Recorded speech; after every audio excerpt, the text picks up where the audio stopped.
Good afternoon and welcome to Spanish United Radio. I'm your host, Enrique Sanchez. This afternoon we have a very special guest. Can you introduce yourself to the audience, please? Sure. Good afternoon. My name is Marlon Shulman, and I'm really flattered and really happy to be here. Thank you for being on the show, Marlon. Oh, it's my So pleasure. yes. Today's topic is going to be on the graphic novel Serenity. As we had spoken over the phone, I know that you are co-creator of the comic, and the topic has to do with Hispanic inclusion. I know that one of the characters, Laurie Martin, is one of the main characters, and I wanted to ask a little bit on your perspective on Serenity, and what are the values and resonation that it holds today? Because I know that it's so old, it's been around for like 16, 17 years. Yeah, it's been around, but when we were creating it, we knew that anything that we wanted to put down and wanted to address was really important because it was being aimed at a certain age group of teenagers, and specifically, really, with Serenity, preteen and teen girls, and that means the lessons that we would be putting out, the morals perhaps that we'd be advocating, would last a long time and hopefully be imprinted in some fashion and help these young ladies turn into, really great women. I was impressed because I was living in Missouri at the time, and I was in my 20s. I'm in my 40s now.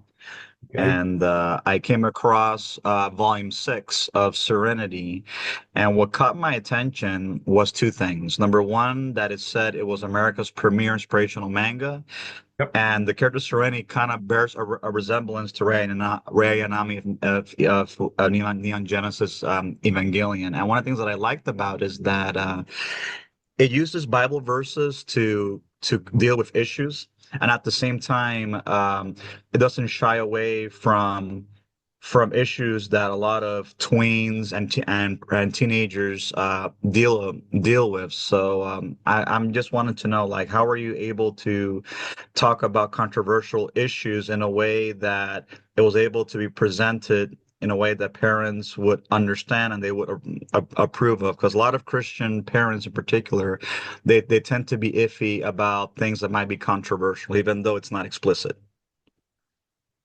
Okay, so there's a lot of nesting doll questions in there, so I'll try to pick them apart. I'll unpack it. First of all, you should know that um, Buzz and I doing a manga graphic novel series in the United States in color, opening the book from right to left, and being in English was controversial to start with. When we first came out with them, we were inundated with complaints from manga purists. Manga is generally black and white. It's in Japanese. It opens left to right. We were breaking all the rules. So we didn't need our content to be controversial. The mere existence of what we were doing was groundbreaking, quite frankly. And happily, a lot of people got behind it. One of the biggest problems we had was getting bookstores to know where to put it. Would they put it in religion? Would they put it in science fiction? Would they put it in? They didn't know. So we had to actually write out rules as to where the bookstores should put them. Um, You Shall Love is the one that you were talking about, volume book 6. And in that one, there are some Bible verses that are used. Um, we generally tried to use Old Testament, although I don't remember which ones were used in that particular book. Um, uh, we knew that we wanted not to be controversial as far as content is concerned. We were reaching our target audience in in their space. Mhm. Uh, we were doing it graphic novels, and we never used comic books. We didn't use comics. They were graphic novels. They were manga. And that's where we got into trouble, by the way, with a lot of people coming out of Japan. I had worked for Bandai for some time before that, and I was one of the producers of the Tamagotchi, award-winning Tamagotchi videos and things of that, and other. Um, Came out back then, right? Say again? Was that the cartoon of Tamagotchi that came out back then in the 90s? That's correct. That's mine. And my addition to it, unfortunately, we weren't allowed to have the Tamagotchi creatures talk. They only wanted them to have nonsensical sounds, which I was against. But I was, Like Pokemon. I was the new boy, so they couldn't do it. What I added to that one was, and I'm actually looking at a prop that I have on the wall. From that, we had to how to draw a Tamagotchi. We always wanted to teach. When I say we, I and Buzz always wanted to present things that are teachable, not just teachable moments, but teachable lessons that could be carried. But we didn't need to club anybody over the head. That's not the way to teach people. That's not the way that Buzz was raising his family. It wasn't the way that I wanted to raise my family at that time. Um, so You Shall Love came out. Um, we always wanted Bible verses fit perfectly because there was a prayer club in this school. And naturally, if there's a prayer club, they're going to remember various aspects of the Bible. And I think that covers your question. Does it? Question concerning Laurie Martin, as I mentioned over the phone. Oh, right, Yeah, at the time there was not too many Hispanic characters that were in comic books. Let it be a main character or a supporting character. They were either right, non-existent or they were a background character. Like we in right. Spanish United, we try to encourage Hispanics to, have more of a positive image and we want to see like more inclusion of Hispanic characters because a lot of Sure. people don't realize that a lot of people that read comic books and manga or etc. are Hispanic, and many people have told me that there's not too many Hispanic characters that they could relate to. So I wanted to ask, where did the inspiration of Laurie Martin come from, or I, I what's your don't, I view of it? don't, I don't know if it was inspirational, and I don't mean to be shy about this. Um, it was the world that we wanted, that Buzz and I thought should be lived in. We were living in Los Angeles at the time. I'm now living upstate New York. But I was always taught when I was growing up, and my friends were as diverse as they could be. And in Los Angeles, New York's a melting pot. Los Right. Angeles is, of course, a melting pot with a huge Spanish population.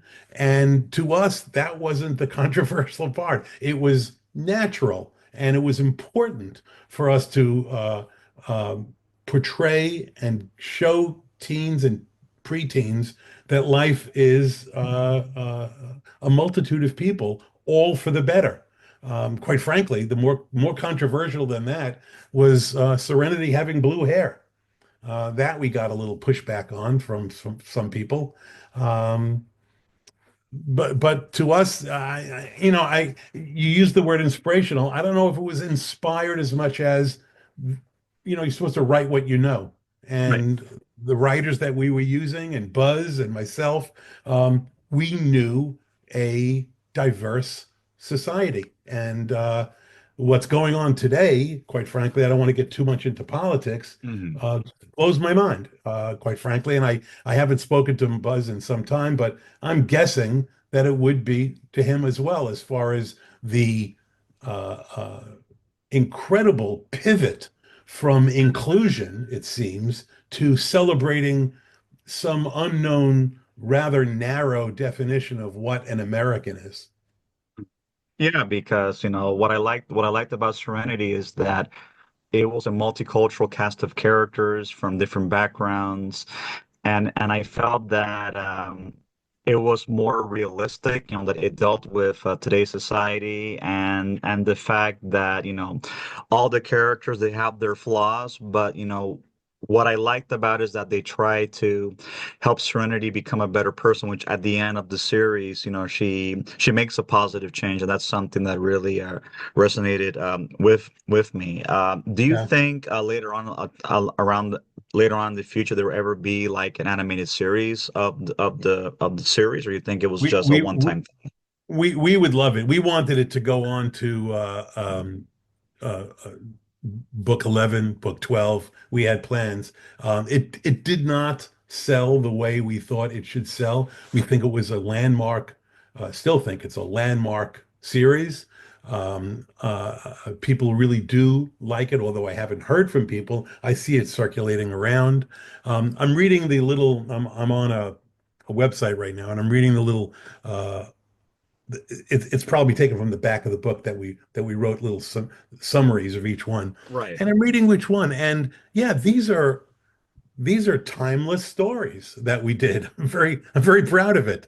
Uh, different kids getting into trouble one way or the other, or thinking they're going to get into trouble.